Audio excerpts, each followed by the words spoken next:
nosotros el día de hoy al maestro Frédéric Duja. Él nació en Bayona, Francia. Él estudió una maestría en Historia en la Universidad Michel Montaigne Bourdieu. La memoria principal fue Aspectos de la cultura material bayonesa en el siglo XVIII y una memoria menor titulada Un acercamiento a la nueva cocina del siglo XVIII. Actualmente prosigue su doctorado en el Centro de Investigaciones Históricas en la Escuela de Altos Estudios e Ciencias Sociales en París, y su tema de investigación son los alimentos y los hombres en el sudoeste de Francia, siglo XVI al XIX, historia biocultural de un paisaje alimentario. Él ha escrito y publicado numerosos artículos y libros relacionados con los alimentos y la alimentación, la mayor parte como resultado de investigaciones en varios países, entre ellos México.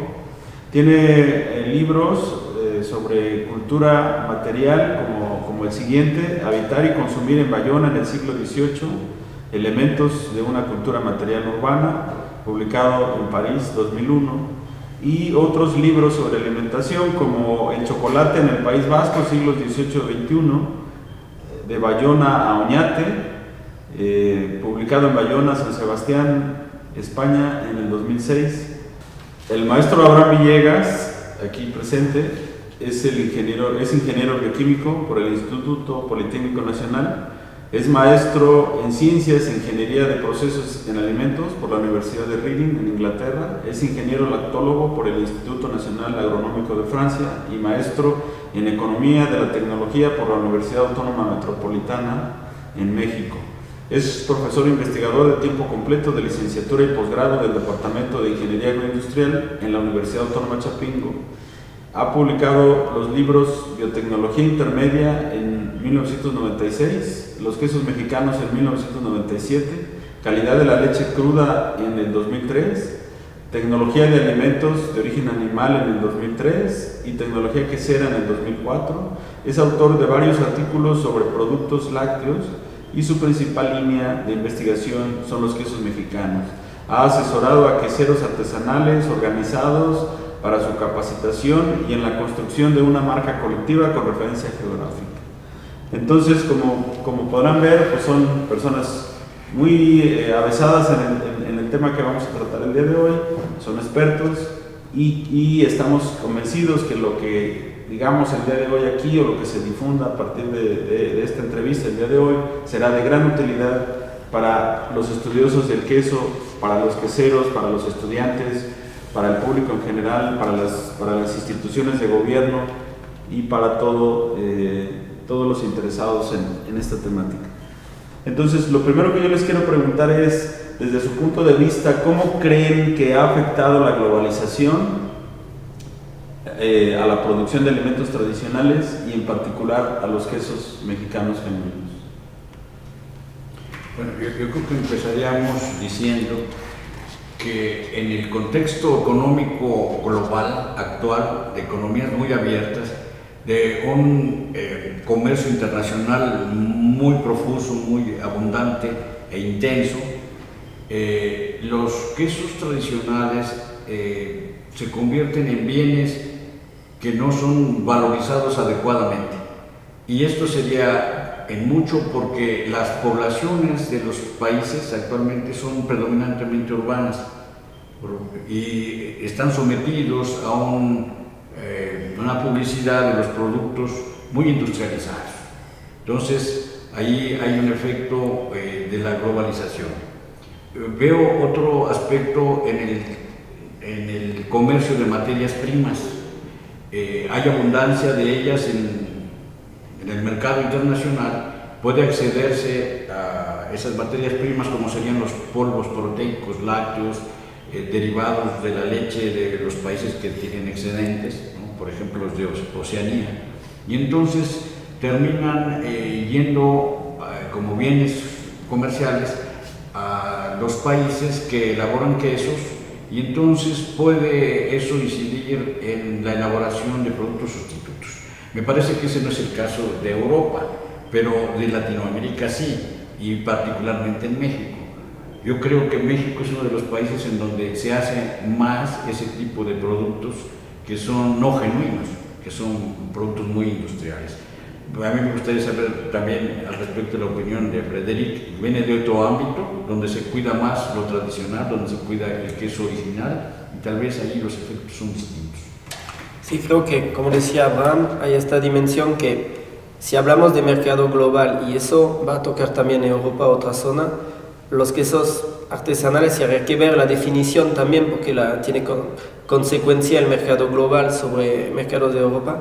Hay esta competencia que existe. Lo que pasa es que estos quesos en una escala local, podemos decir, en esta globalidad, lo que tú decías de Europa, de unos países de Europa, hay nichos en el cual estos quesos se mantienen, pero justamente no son el queso de todos, que es una dimensión también. Cuando tenemos mucho queso que llega de unos países productores, que va a ser el queso común y corriente, el queso artesanal sí tendrá unos nichos, pero no son el queso de todos, que es una dimensión. Y también habría que ver en los países europeos, está en el contexto actual en el cual se piensa el mercado de manera más global, se piensan normas más globales, lo que sería el artesano, exactamente cuál es su espacio, porque existen hasta en toda la denominación de origen, como por ejemplo el queso manchego artesano, pero ¿qué es exactamente? Y cuando entramos se complica enfrente de lo que podría ser un queso realmente artesanal de pequeña escala, porque es también lo que se pasa con este fenómeno de la globalización. Excelente. Bien, hay un concepto que tiene tiempo, no mucho, pero quizá unos 20 años, que se ha venido hablando mucho del patrimonio, ¿no? Como un elemento importante para el rescate de la cultura. Entonces, se habla de patrimonio, patrimonio, por ejemplo, los museos, las ruinas son patrimonios arqueológicos de alguna forma, ¿no? Pero también se ha tratado de llevar ese término a la alimentación y se habla de patrimonio alimentario. Entonces, ¿ustedes consideran que los quesos mexicanos tradicionales podrían ser un patrimonio alimentario? O mejor dicho, ¿qué se entiende por patrimonio alimentario y si los quesos podrían caber dentro de esa definición? Sí, yo creo que la idea es ampliar el concepto y no solo centrarlo en México, sino en muchos países. Yo creo que son de referencia a los países europeos, porque tienen más historia. Una historia que se remonta, ya escrita, más de 2000 años, como historia no escrita hasta 10.000 años, cuando el hombre domesticó los animales, los primeros animales, las cabras, las ovejas, etc., ¿no? Entonces hay países de una gran tradición quesera, y estamos hablando de los quesos auténticos, genuinos, hechos a pequeña escala, a nivel artesanal. Y bueno, esos países son indudablemente Francia, Italia, España, Portugal, Grecia y otros así. Ahora, indudablemente que los quesos son productos bioculturales, como se afirma actualmente.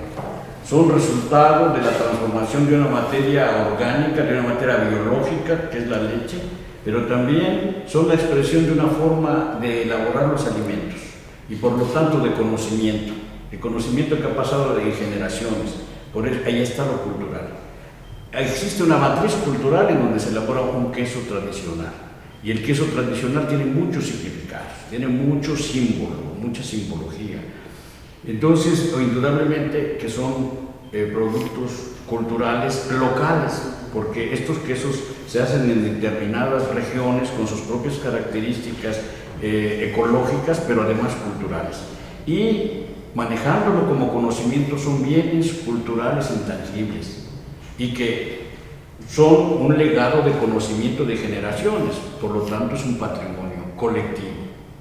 Ahora, ese tema yo creo que lo manejan mucho mejor los europeos, y por lo tanto es referencia para nosotros, los países latinoamericanos, que estamos encontrando ahí una gran riqueza para defender nuestra cultura, que se remonta a muchas décadas y siglos. Y también por eso es muy interesante saber el punto de vista de Frédéric sobre el patrimonio. Sí, creo que Abraham dijo todo sobre Claro que los quesos pueden ser un patrimonio porque tienen todo para hacerlo. Y lo que pasa es que aquí se hace esencial, creo, en Latinoamérica ahora, porque en Europa se hizo bastante temprano, pues sea que la noción de patrimonio va con la noción de herencia. Y lo que hay de una herencia es que alguien la reivindique.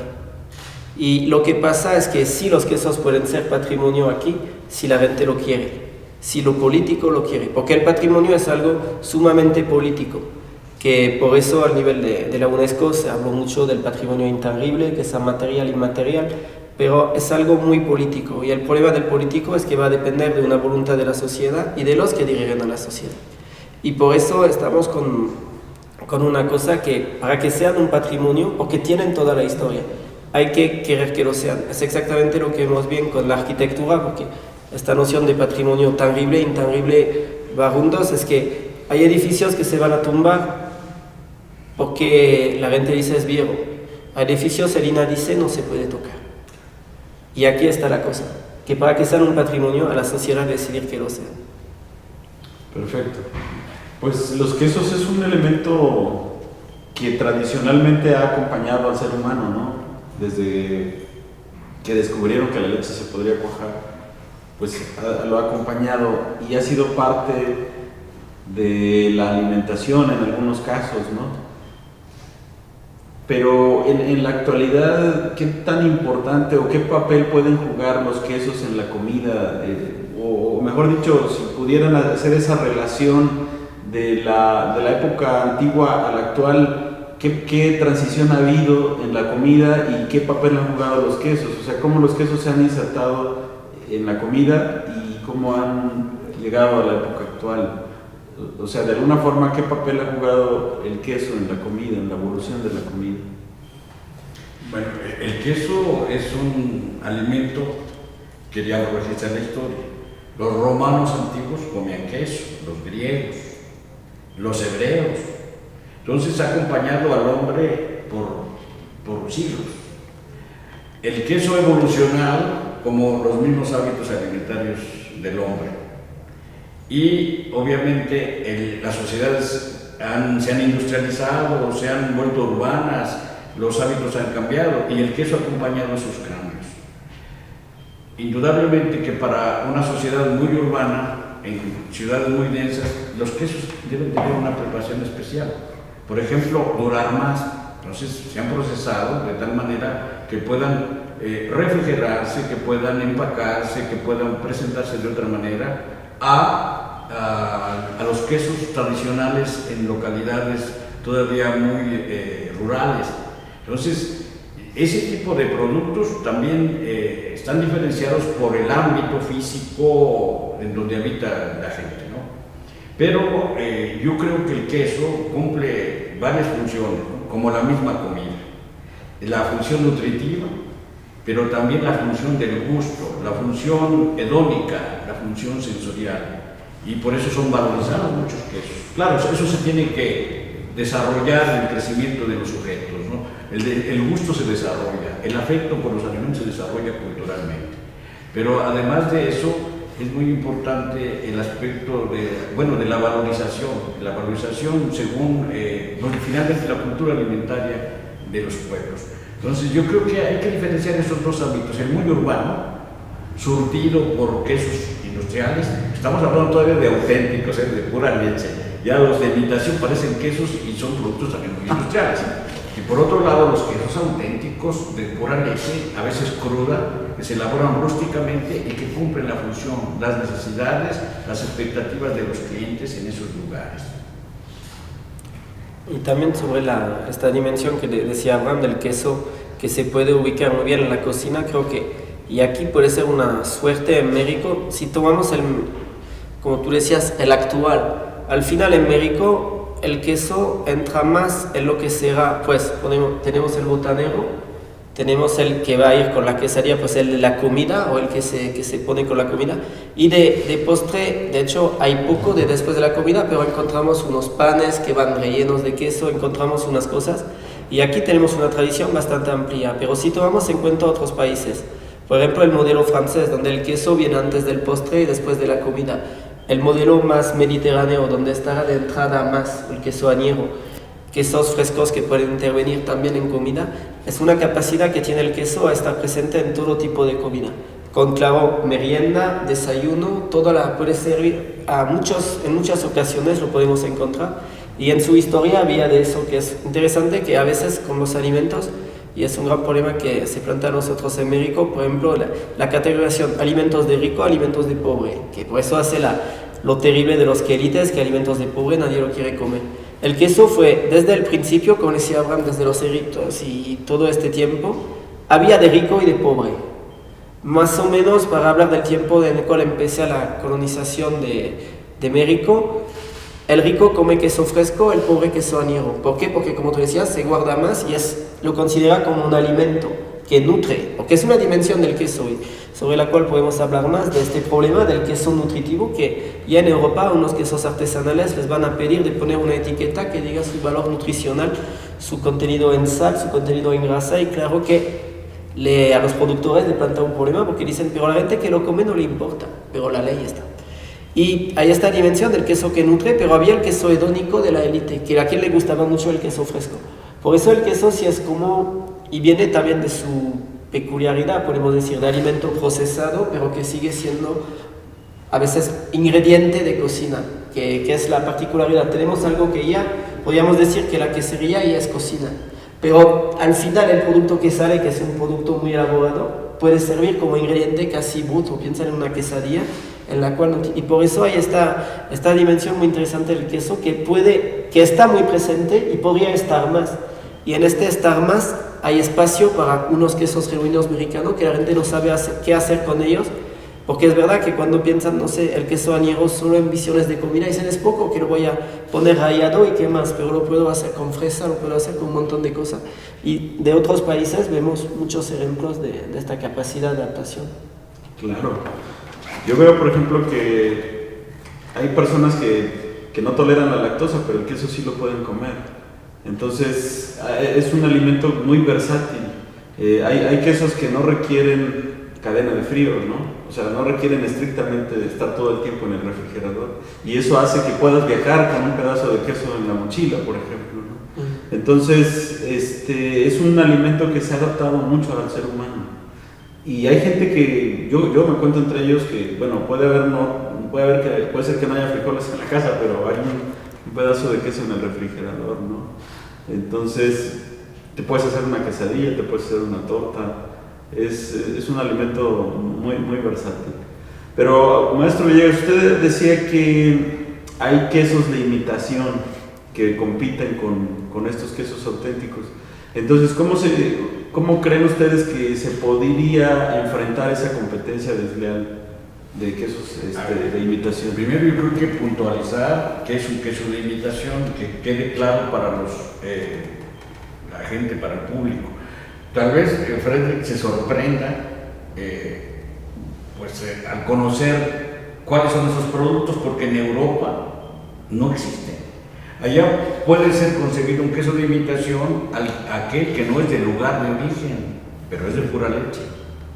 Y en México no, puede ser que sea un queso, comillas, elaborado con algo de leche fluida, pero con leche rehidratada y otras materias grasas y algunos aditivos, conservadores, etc.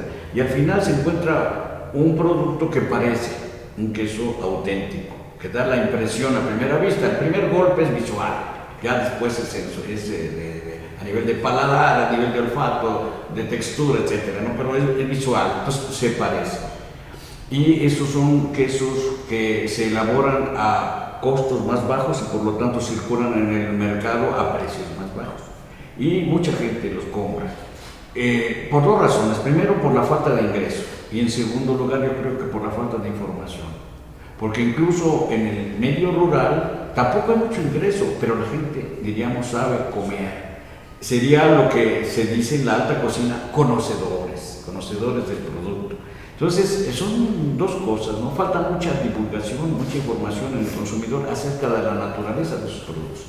Este video tiene esa función, informar a la gente qué es lo que es queso, qué es lo que no es queso, qué es lo que es gato y qué es lo que es liebre, para jugar limpio y saber lo que está uno comiendo, ¿no? La genuinidad, la autenticidad es un rasgo muy importante de la calidad que es valorizado por algunos, no por todos, pero es interesante escarbar todo lo que significa la genuinidad.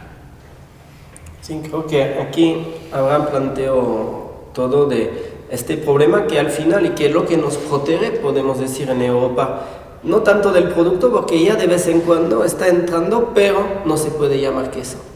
Creo que uno de los problemas reales en México aquí, porque como tú decías, si se hace divulgación, educación del consumidor, hasta se da cuenta, si se aplica hasta la ley, porque por ley creo que tienen que decir que es imitación queso, y lo ponen en pequeñito.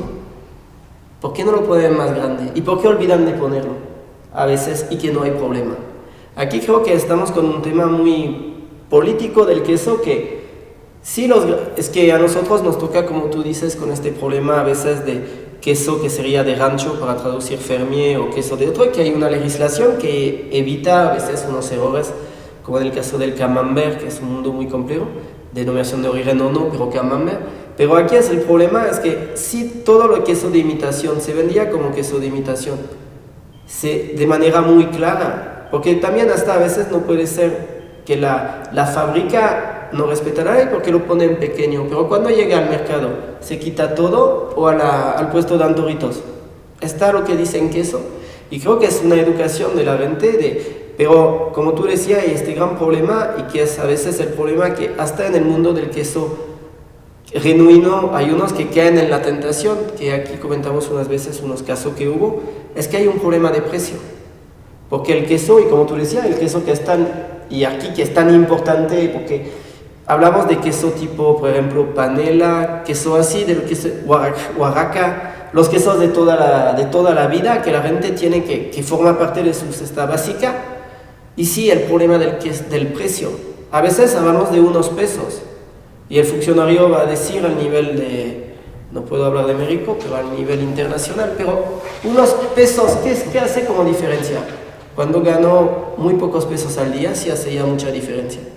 Pero creo que la base sí es la educación, de por lo menos que cuando la gente tiene la elección, lo sepa de manera clara. Y hasta que a veces es que, hasta el conocedor, como tú decías, el que quiere hacerlo bien, a veces si van muy rápido al supermercado, pueden caer en la trampa sin darse cuenta, porque la indicación es, aquí creo que sería una manera, pero es verdad que aquí acabaríamos con la competencia, como tú decías, desleal, pero después de este problema de la competencia de qué come el pueblo, lo que puede comer muchas veces, no que lo que le gustaría comer, y aquí sí viene el caso del precio, aunque a veces si los productores están bien preparados, artesanos o la pequeña industria, a veces no le cuesta mucho más, a veces se podría hacer que le cuesta casi igual de producir, pero es justamente como hay este queso falso, hago queso de verdad, pues lo pongo más caro.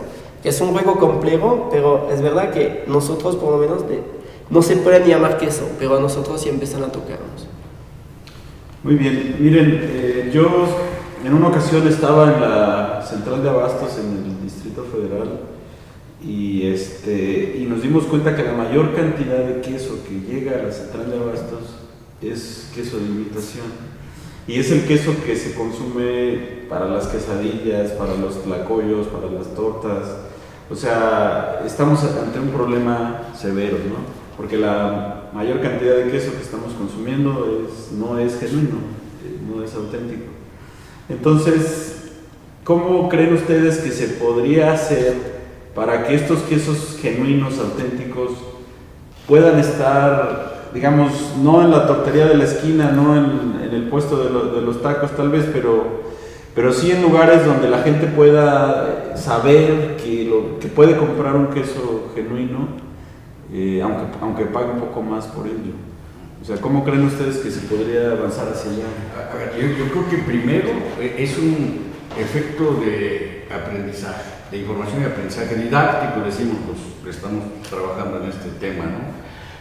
La gente debe comprender la diferencia, entender la naturaleza del queso verdadero, como dicen los propios queseros, del queso verdadero, a diferencia del queso falso, o de imitación, los pseudo quesos.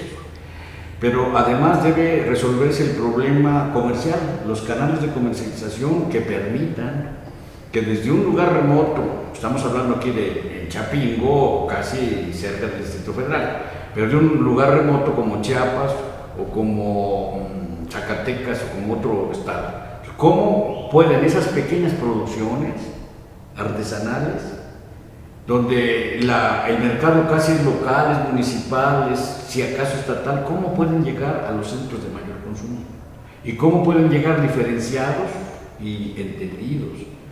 Y luego la gente con el ingreso suficiente para hacer el ejercicio de compra, el acto de compra. Entonces es un problema complejo donde tienen que participar agentes diferentes, ¿no? Incluso el propio Estado, el Estado protector que ha ido desapareciendo. Porque si hay un enfoque cultural, un enfoque del patrimonio alimentario y cultural, pues debe haber algunas políticas favorecedoras para que esos productos tengan presencia en mercados lejanos al de su producción, al lugar de su producción. Sí, creo que, como tú decías, cerca de la casa y eso, por lo menos la gente, a través de una educación del consumidor, sí se puede quizá obtener más exigencia, lo vemos bien con lo de la tortilla. Hay la tortilla clásica y la gente que puede pagar más o que puede ir al barrio cerca para tener tortilla de mano cuando quiere.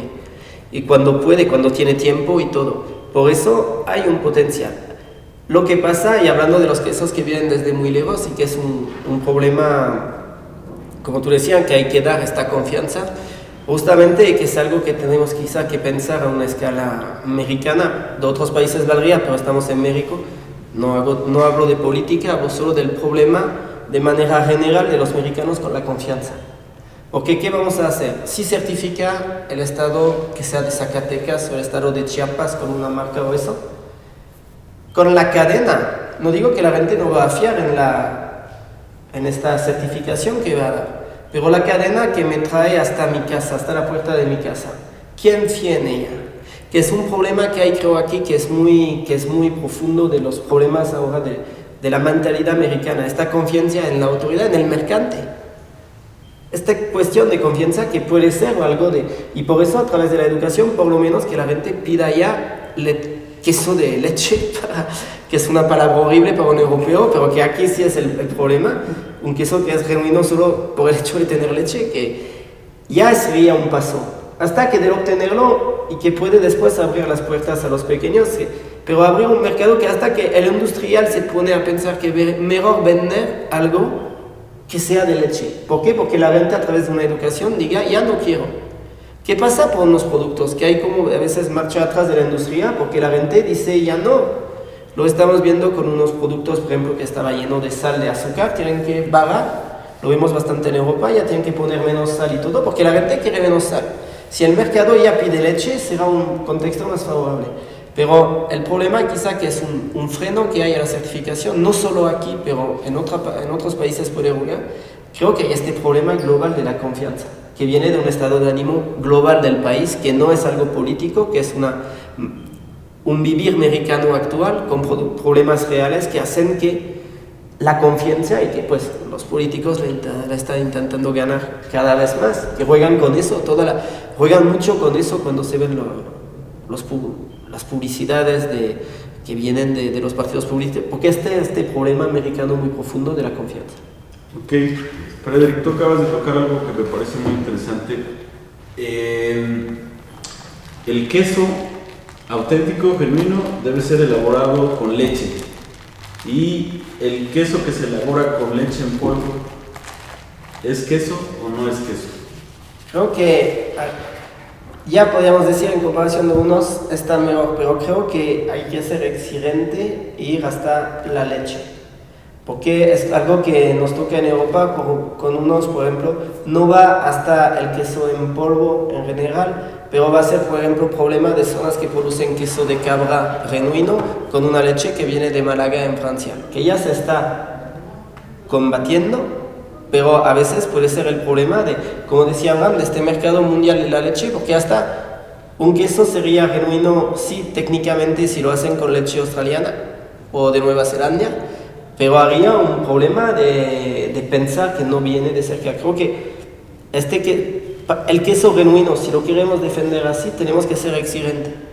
Porque es el problema después de si lo pensamos como un objeto de desarrollo local, regional, pues que sí el trailer va a trabajar, pero de tener una capacidad productiva local. Fernando, yo creo que también es muy importante la definición del queso. ¿Quién lo define? Puede suceder, puede elaborarse una norma donde se acepte la incorporación de leche en polvo y eso se le llame queso, oficialmente. Pero es una convención, toda norma es una convención, donde se expresan los poderes fácticos, los poderes reales de los agentes interesados en la normatividad. Entonces, yo creo que es multipartita la influencia, debe ser multipartita para establecer una norma acerca de la genuinidad. Hay otros productos que nos son como de referencia, ¿no? Uno muy famoso porque es emblemático y representa a México en el exterior, pues es el tequila, ¿no? Entonces ahí, originalmente era 100% agave, terminó siendo 51% agave y los demás de otras mieles de no agave. Entonces, lo original se transformó en otra cosa bien presentada, bien vendida, bien promocionada, y eso se acepta como un producto que ya no es original. Entonces, algo de semejanza puede suceder con lo del queso. Yo creo que hay que insistir en los términos originales y hay que ir a la historia de cómo se define el queso, pero también ponerse en la mesa de las negociaciones normativas para definir y entender así el queso. Y claro, en una lógica de desarrollo socioeconómico, territorial, debe enmarcarse esa definición. Aquí hay una gran diferencia entre cómo enfocan la defensa de los productos tradicionales en Europa, que es desde una política agrícola común a nuestro enfoque de economía que tenemos en el país, donde la visión es exportadora, la visión es de libre cambio y no importa mucho el desarrollo del país. Entonces, es complejo el asunto, pero lo que sí debe ser claro es que deben participar los agentes principales de las cadenas agroalimentarias, es decir, los lecheros, los queseros, y tal vez los académicos que generamos las ideas con base en la investigación. Pero hay que nombrar a las cosas por su verdadero nombre. Tenemos un lema, ¿no?, que dice: hay que llamar queso al queso solo cuando es genuino. Más o menos así. Sí, yo les comentaba todo esto porque hace unos días estuvo un funcionario de la Canilea que les están dando una conferencia y salió el tema del queso genuino, ¿no?, del queso auténtico. Entonces él decía que habían tenido reuniones en la Canilea con los queseros y que los queseros exigían que se llamara queso solo el que fuera elaborado con leche fluida, ¿no? Pero hubo mucha presión de la agroindustria para que entrara la leche en polvo y al final se aceptó por parte de todo el gremio que fuera queso aún hecho con leche en polvo. Entonces, pues es parte de la negociación política, ¿no? A veces. Pero justamente con eso tenemos un ejemplo europeo que muestra que a veces la sociedad productora, la sociedad de los consumidores, puede mantener una exigencia o obtener una exigencia que no pone la ley. Yo nací en un tiempo en el cual el chocolate en Europa no podía tener otra materia grasa que la manteca de cacao. De repente, por razones de países nórdicos que tenían otras visiones, la Unión Europea cambia las cosas y dice que a partir de tal fecha la materia grasa dentro del chocolate, para que sea chocolate, podrá ser de otra materia grasa vegetal. Respuesta de eso en Francia, en otros países también, pero en Francia se puso muy fuerte. Chocolateros artesanales, pero también después industriales, por todo un rollo que hubo justamente de esfuerzo pedagógico, esfuerzo de alerta de unos media. Mantienen la cosa que, pues, la ley dice lo que quiere, pero yo te garantizo que será de pura manteca de cacao mi chocolate. Y en Francia hablo hasta de industriales que garantizan que hay solo manteca de cacao adentro, porque el mercado resistió. Otros países a donde no planteaba problema, pues ellos aceptaron esta ley que fue hecha para ellos. Pero en Francia sí hubo una resistencia y lo podemos ver con unos productos que puede ser, pero así ya puede funcionar cuando hay, como decía, porque es la clave, creo que planteabas tú, este aspecto didáctico. de explicar a la gente de qué hablamos.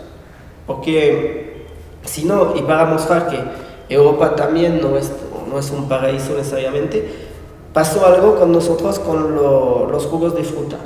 Un cambio de norma que hace cosas que antes no podía calificar de jugo, ya se puede, y que a la gente no le importó. La gente ¿por qué no hubo este esfuerzo didáctico y que le parecía que pues me va a salir un poco más barato? Y que por ejemplo de la definición legal cambió por decisión de la Unión Europea y la gente no se espantó en Francia, pero sobre el chocolate sí, porque tocaba algo importante. Y sobre el queso, la importancia que tiene de luchar con eso sí puede funcionar, sobre todo si se explica a la gente que sí, la leche en polvo venía solo de México, sería otra cosa, pero justamente no viene necesariamente de aquí, que es el problema que se ve hasta que la gente está bastante movilizada sobre el tema del maíz, que esta visión de pues que cómo se hace, o de la manzana cuando hablamos del norte, cómo se hace que la manzana ya entra casi pura de Estados Unidos o de otros países aquí, y la manzana de Chihuahua y eso, que es esta.